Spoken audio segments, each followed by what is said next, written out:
Kala itu, sekira 700 pemuda datang dari berbagai daerah Hindia Belanda yang statusnya belum menjadi sebuah negara, hanya wilayah yang dihegemoni oleh kolonial Belanda.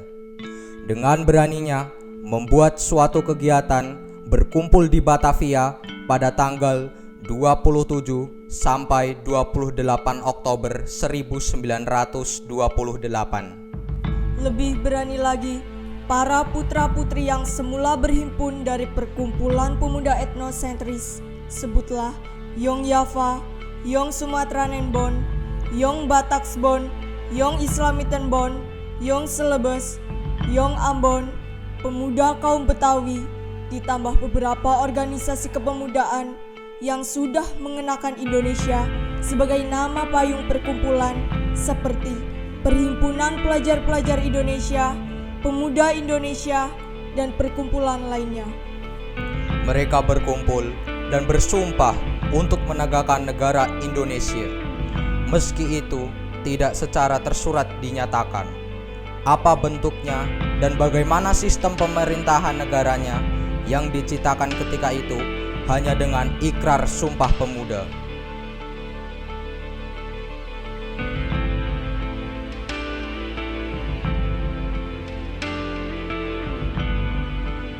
Kami, putra dan putri Indonesia, mengaku bertumpah darah yang satu, tanah air Indonesia. Kami, putra dan putri Indonesia, mengaku berbangsa satu, bangsa Indonesia. Kami, putra dan putri Indonesia, menjunjung bahasa persatuan, bahasa Indonesia.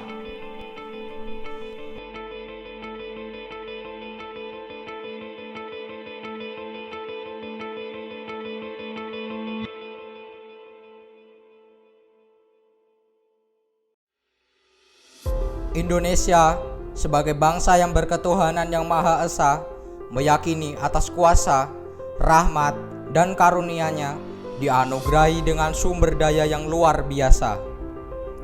Mulai dari budaya, suku, ras, bahasa, dan agama.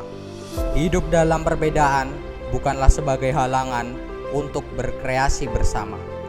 Justru dengan keberagaman inilah kita bisa belajar untuk saling menghargai dan saling menghormati. Bukankah dengan bersatu kita akan menjadi bangsa yang tangguh? Kemudian hindarilah sikap egois yang bisa membuat perselisihan. Pada akhirnya perselisihan inilah yang memecah belah bangsa. Kemudian yang tak kalah pentingnya adalah jangan mudah termakan berita bohong atau hoax yang menyesatkan dan membawamu kehilangan toleransi. Era digital membuat seseorang dipaksa hidup dalam dunia yang modern, apalagi dengan koneksi internet yang tanpa batas. Budaya dari luar pun bisa masuk dengan mudah. Menjadi modern sah-sah saja untuk hidup yang lebih baik. Namun, kamu bukan berarti melupakan budaya dan sejarah bangsa. Dengan semangat Sumpah Pemuda ini, kamu bisa berkarya dengan memperhatikan aspek budaya. Seperti misalnya, terinspirasi oleh pejuang di masa lalu. Sebagai generasi muda, kamu pun perlu untuk menjaga dan mengetahui sejarah maupun budaya agar tidak diklaim oleh bangsa lain. Mengakses internet dengan bijak untuk menambah wawasan kebangsaan, dokumenter sejarah, ilmu pengetahuan, teknologi, agama, dan budaya bangsa yang arif untuk saling menghormati dan menghargai untuk menjadi manusia Indonesia seutuhnya di tengah modernisasi.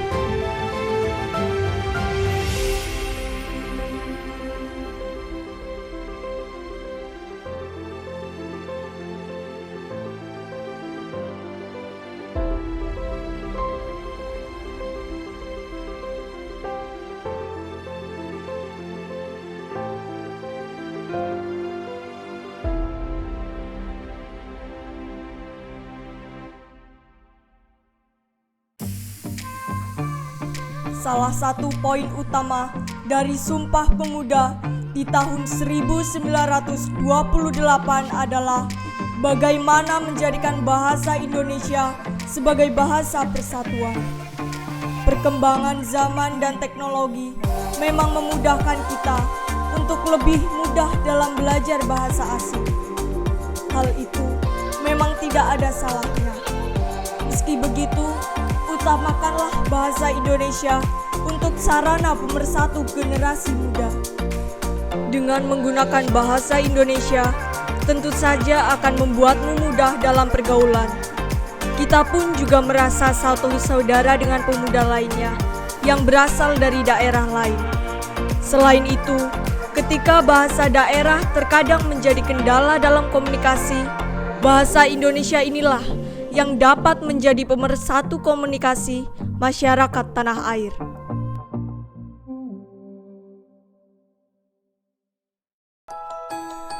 Produk lokal buatan anak bangsa pun memiliki kualitas yang tidak kalah bagusnya dengan produk luar negeri.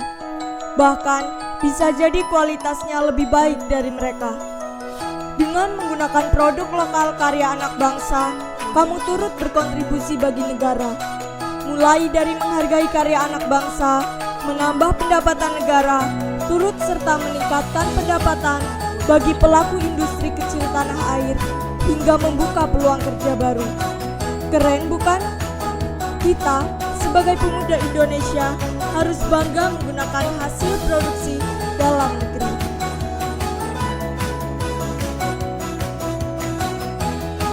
Semangat dan bentuk keteladanan Sumpah Pemuda yang bisa dipelajari dan dipraktikkan oleh generasi muda sekarang tak lain adalah mengukir prestasi. Prestasi ini tidak hanya di bidang akademik saja, tetapi juga di bidang lain yang memberikan manfaat bagi masyarakat luas dan membawa nama harum bangsa. Untuk mencapai prestasi tersebut memang tidak mudah. Kamu perlu memiliki komitmen belajar penuh dan sungguh-sungguh. Apalagi di era dengan kemajuan teknologi dan informasi, harus tepat dalam memilih sekolah, harus sesuai minat dan bakatmu. SMP Telkom Purwokerto menjadi pilihan sekolah favorit para siswa dan orang tua untuk menimba ilmu dalam mengukir prestasi. SMP Telkom Purwokerto sebagai sekolah berbasis IT melahirkan bibit unggul siswa yang kreatif, religius, energik, dan disiplin untuk kemajuan bangsa. Keren! Kini, saatnya kamu untuk mempraktikkan hal di atas dalam meneladani semangat Sumpah Pemuda masa kini. Dengan semangat tersebut, kamu akan hidup penuh warna dan penuh dengan kesan mendalam di bumi Indonesia yang kita cintai. Selamat Hari Sumpah Pemuda.